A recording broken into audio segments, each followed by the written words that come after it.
Dear parents and board student, here we are going to present seminar on English handwriting. We called handwriting magic.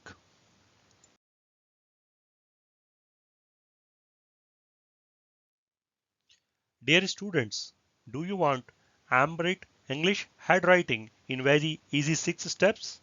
Here we will go to share our technique that is the outcome of 4-year research on student writing pattern. What is the objective of writing? To share your thought and information to others so that it required a readable and presentable handwriting.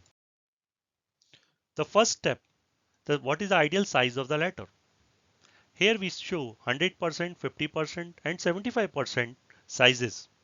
But what is the ideal size? Ideal size is lying between 50% to 75% and it should maintain throughout your writing. Step number 2. Each and every letter should touch the line, properly grounded on the line. What is the purpose of line? It provides alignments. It provides constant flow of writing.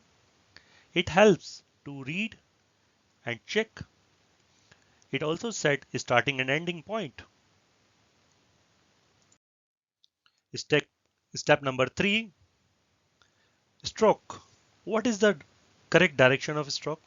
You can use any direction. It can be left, it can be right, or it can be straight.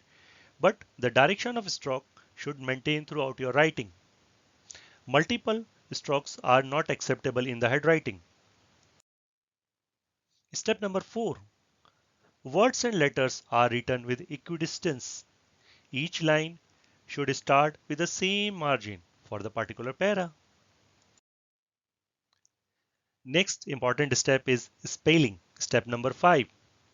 All letters are in full mode. Half A, half D or L is not work. You should write full letter. In each word, every letter has its own identity and it should maintain throughout your writing. Most important, step number 6. What is the best way to hold the pen? The best way to hold the pen, it hold like a brush for the absolute and accurate control. Now, question in your mind how you are going to implement this all. Every step, one step, follow